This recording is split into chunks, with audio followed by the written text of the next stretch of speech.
dengan Ustadz Haji Khairuzzat SAG MPD yang pada hari ini akan menjadi pengisi kultum di episode kali ini. Kepada Ustadz Haji Khairuzzat SAG MPD kami persilakan. Assalamualaikum warahmatullahi wabarakatuh. Alhamdulillahi rabbil alamin. Alhamdulillahilladzi hadana lihada wa ma kunna linahtadiya laula an hadanallah. Asyhadu an la ilaha illallah wa asyhadu anna Muhammadan abduhu. Allahumma sholli ala Muhammad wa ala alihi wa sahbihi ajma'in. Qala Allah ta'ala fil Qur'an. A'udzu billahi minasyaitonir rajim. Bismillahirrahmanirrahim. Ya ayyuhalladzina amanu kutiba alaikumusiyam kama kutiba alal ladzina min qablikum la'allakum tattaqun. Wa qala aidan wa idza qala rabbuka lil malaikati inni ja'ilun fil ardi khalifah. Shadaqallahul adzim. Yang dirahmati oleh Allah, pertama-tama mari kita panjatkan puja dan puji syukur kita kehadirat Allah Subhanahu wa ta'ala yang sampai hari ini masih memberikan kesempatan kepada kita semuanya sehingga kita bisa berkumpul di sini tidak lain adalah karena Allah Subhanahu wa ta'ala. Mudah-mudahan perkumpulan di sini dapat memberikan pencerahan yang lebih baik. Salawat serta salam kita sampaikan kepada Nabiullah Muhammad sallallahu alaihi wasallam, kepada keluarganya, kepada para sahabatnya, kepada para tabi'in, para alim ulama yang sampai hari ini masih berpegang teguh kepada Al-Quran dan Sunnahnya. Mudah-mudahan kita semuanya sahabat Mutiara nanti termasuk orang-orang yang mendapatkan syafaat di yaumul qiyamah. Sahabat Mutiara yang berbahagia, pada kali ini tentunya kami akan menyampaikan tentang kepemimpinan di dalam Islam. Agama Islam merupakan agama yang paling sempurna, yang selalu memberikan aturan dalam hidup dan segala hal yang akan dilakukan oleh umat Islam. Sehingga tentang kepemimpinan tentunya diatur oleh Allah sebagaimana yang tersirat dalam surat Al-Baqarah ayat 30. Allah berfirman, wa idza qala rabbuka lil malaikati inni ja'ilun fil ardi khalifah, yang artinya, dan ingatlah ketika Tuhanmu yaitu Allah berfirman kepada para malaikat, aku hendak menjadikan khalifah di bumi ini. Dari ayat tersebut bisa digarisbawahi yang artinya kepemimpinan adalah khalifah. Jadi khalifah ini mempunyai arti pemimpin, sehingga kita akan muncul suatu pertanyaan, siapa yang dipimpin kalau khalifah itu mempunyai arti pemimpin?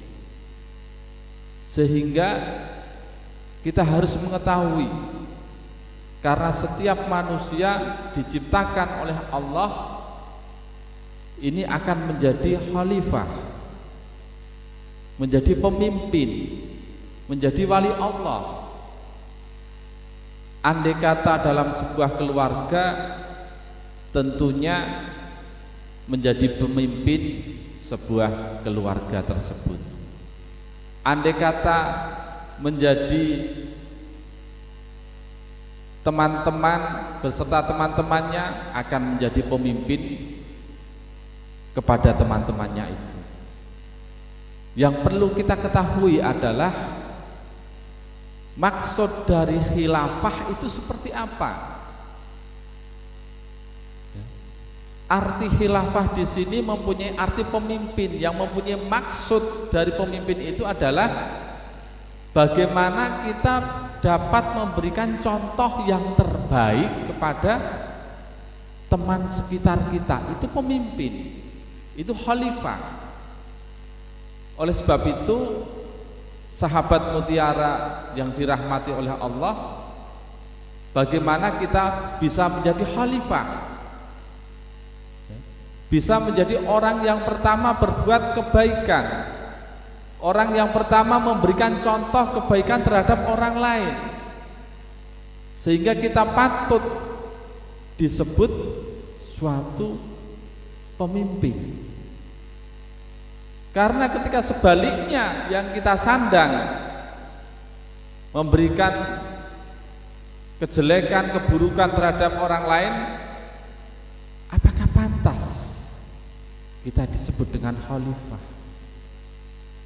Tentunya tidak pantas. Oleh sebab itu, kita sebagai hamba Allah, agar diakui oleh Allah sebagai khalifah di muka bumi ini, jadilah orang yang pertama berbuat kebaikan. Tentunya kita akan menjadi sosok pemimpin yang taat kepada Allah Subhanahu wa ta'ala.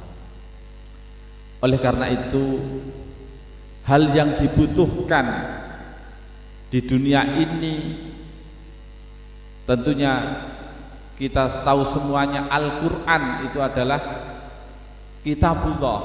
Al-Quran itu adalah wahyu Allah, yang dimana isinya adalah mengatur semua kehidupan manusia. Bahkan kepemimpinan dalam Islam juga dibahas di dalamnya, untuk mengetahui apa saja yang menjadi pondasi dalam kepemimpinan di dalam Islam itu. Ada 8 standar atau 8 dasar kepemimpinan dalam Islam. Yang pertama adalah bertakwa kepada Allah Subhanahu wa ta'ala. Untuk menjadi seorang pemimpin, maka kita harus ditanamkan etika dasar kepemimpinan dalam Islam yang kuat, yakni sikap bertakwa kepada Allah Subhanahu wa ta'ala. Sebagaimana dalam firman-Nya, ya ayyuhalladzina amanuttaqullah haqqa tuqatihi wa la tamutunna illa wa antum muslimun, yang artinya, wahai orang-orang yang beriman, bertakwalah kepada Allah sebenar-benarnya takwa, dan janganlah sekali-kali kamu mati melainkan dalam keadaan memeluk agama Islam. Dalam surat ini begitu tegas yang disampaikan kepada orang-orang yang mukmin agar selalu bertakwa,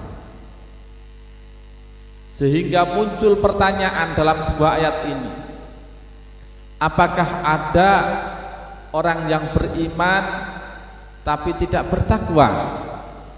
Ada. Orang yang beriman mengakunya iman tapi tidak bertakwa, hanya percaya kepada Allah tapi tidak mengamalkan apa yang diperintahkan oleh Allah dan apa yang dilarang oleh Allah. Makanya dalam ayat tersebut, Jangan sekali-kali kalian mati melainkan dalam keadaan muslim, dalam keadaan Islam. Ada yang mengatakan lagi, berimanlah dan bertakwalah dengan sebenar-benarnya takwa. Jangan sampai kamu beriman tapi tidak bertakwa. Jangan sampai kamu bertakwa tapi tidak beriman. Ya iman, ya bertakwa kepada Allah Subhanahu wa ta'ala. Ini satu dasar atas takwa yang merupakan dasar untuk yang dimiliki seorang pemimpin. Kemudian yang kedua, tanggung jawab. Kepemimpinan adalah dasar dari sebuah tanggung jawab, seperti yang dinyatakan di dalam surat Al-Quran, surat An-Nahl ayat 93 sampai 96. Walau sya'allahu laja'alakum ummatan wahidah walakinna yudillu man yasha wa yahdi man yasha wala tus'alunna amma kuntum ta'malun, yang artinya, dan kalau Allah menghendaki, niscaya Dia menjadikan kamu satu umat saja, tapi Allah menyesatkan siapa yang dikehendakinya dan memberi petunjuk kepada siapa yang dikehendakinya, dan sesungguhnya kamu akan ditanya tentang apa yang telah kamu kerjakan. Seperti yang dinyatakan dalam Al-Quran, maka menjadi seorang pemimpin berarti akan memikul beban tanggung jawab, tidak hanya di dunia, namun tanggung jawab nanti di akhirat kelak. Karena setiap pemimpin nantinya akan dimintai pertanggungjawaban mereka. Kemudian yang ketiga, musyawarah dan istiqoroh. Seorang pimpinan harus pandai dalam mengajak para bawahan atau orang-orang yang ia pimpin untuk tetap bermusyawarah dengan baik dan selalu menerapkan sifat istiqomah atau berserah diri atas pilihan yang ditentukan oleh Allah Subhanahu wa ta'ala, sebagaimana yang tercantum dalam surat As-Surah ayat 38. Walladzina stajabu li rabbihim wa aqamus shalah wa amruhum syura bainahum wa mimma razaqnahum yunfikun, yang artinya, dan bagi orang-orang yang menerima, mematuhi seruan Tuhannya dan mendirikan sholat, sedang urusan mereka diputuskan dengan musyawarah antara mereka, dan mereka menafkahkan sebagian dari rezeki yang kami berikan kepada mereka. Kemudian yang keempat adalah adil. Pemimpin yang bertakwa maka akan selalu berlaku adil terhadap apapun, karena sikap ini adalah sikap yang terpuji dan sangat disukai oleh Allah Subhanahu wa ta'ala, sebagaimana yang tercantum dalam surat An-Nahl ayat 90 sampai 92. Innallaha ya'muru bil adli wal ihsan wa ita'i dzil qurba wa yanha 'anil fahsai wal munkar wal baghi ya'idukum la'allakum tadhakkarun, yang artinya, sesungguhnya Allah menyuruh kamu berlaku adil dan berbuat kebaikan, memberi kepada kamu kerabat, dan Allah melarang dari perbuatan keji, kemungkaran, dan permusuhan, Dia memberi pengajaran kepadamu agar kamu dapat mengambil pelajaran. Kemudian yang kelima, tidak membebani orang-orang lain. Sifat dasar kepemimpinan ini yang seharusnya dimiliki oleh pemimpin dalam ajaran Islam adalah tidak memberatkan apapun kepada orang lain, apalagi di luar kemampuan orang tersebut. Kemudian yang keenam, yaitu amanah, dapat dipercaya. Pemimpin yang seharusnya memenuhi dasar syariat Islam adalah dia yang amanah dan tidak munafik seperti yang digambarkan dalam ayat Al-Quran surat An-Nisa ayat 58. Innallaha ya'murukum an tuwaddul amanati ila ahliha, al-ayah, yang artinya sesungguhnya Allah menyuruh kamu untuk menyampaikan amanah kepada yang berhak menerimanya, dan menyuruh kamu apabila menetapkan hukum di antara manusia supaya kamu menetapkan dengan adil. Sesungguhnya Allah memberi pengajaran yang sebaik-baiknya kepadamu. Sesungguhnya Allah adalah Maha mendengar lagi Maha melihat. Kemudian yang ketujuh, taat kepada perkara yang baik. Pemimpin yang baik akan selalu mengetahui mana ajaran yang layak diikuti sesuai dengan syariat Islam dan mana yang tidak boleh diikuti. Dan pemimpin yang baik akan selalu mengetahui serta taat pada perkara yang baik seperti yang dinyatakan dalam dasar agama Islam. Kemudian yang terakhir adalah suri tauladan. Menjadi suri tauladan merupakan pemimpin yang sesuai dengan ajaran Islam.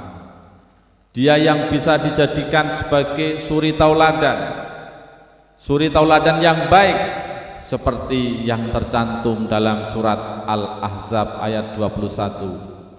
Laqad kana lakum fi rasulillahi uswatun hasanah liman kana yarjullaha wal yaumil akhir wa dzakarallahu katsira, yang artinya sesungguhnya telah ada pada diri Rasulullah itu uswatun hasanah, suri tauladan yang baik bagimu, yaitu bagi orang-orang yang mengharap rahmat Allah dan kedatangan hari kiamat, dan dia banyak menyebut Allah.